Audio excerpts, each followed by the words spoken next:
আপনারা অনেকেই জানতে চাইতেছেন আমি কয় টাকা দিয়ে লিবিয়া দিয়ে ইটালি আসলাম। আমি আসছি হলো 22 লাখ টাকা দিয়া। এখন দালালরা বেশিরভাগ দালালরাই 22 লাখ, 25 লাখ, 17 লাখ এরকমে কাউরে আনে না। তো আমি আইছি 22 লাখ দিয়া।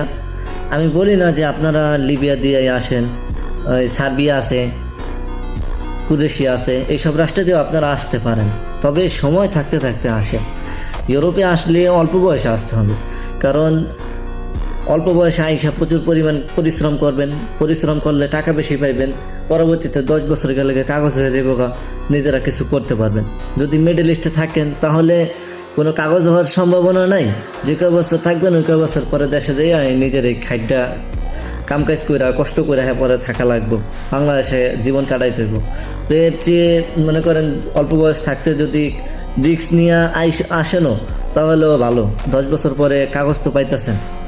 আর এই জায়গায় থাকতে তো আপনার কোনো টাকা লাগতেছে না। আপনি অন্য অন্য রাষ্ট্রে থাকতে প্রতি বছর আপনার টাকা অ্যামাউন্ট দেওয়া লাগতেছে, কফিলে দেওয়া লাগতেছে, যার আন্ডারে কাজ করেন তারা দেওয়া লাগতেছে, এরকম হইতাছে। তো আপনারা চিন্তা ভাবনা করেন যে কি করবেন, যে আসবেন নাকি। আমার মনে হইতেছিল যে আমি ওই জায়গায় ঠিক নাই, এই জায়গায় ঠিক আছি, তাই আমি এই জায়গায় আসছি। আর লিবিয়ার কথা শুনলে কি অন্য অন্য জেলার যারাই আছে সবাই ভয় পায়, মানে অত চিন্তা করে না যে সাগরে হয়ে যাইমুগা, হেরা ভাবে যে মইরা যাইমু সাগরের মধ্যে।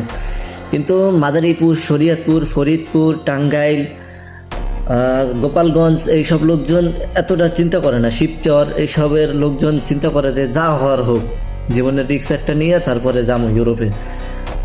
তাই এই কারণে এইসব জেলার লোকজন একটু বেশি ইউরোপে, অন্য অন্য জেলার তারপরে বিভাগের লোকজনের থেকে এই জায়গার জেলার লোকজন একটু বেশি থাকে। তো চিন্তা করেন আপনারা কি করবেন। আমার মনে হইতেছিল আমি ইউরোপে গেলে ঠিক থাকবো, তাই আমি এই জায়গায় আসছি। আপনারাও চিন্তা করেন।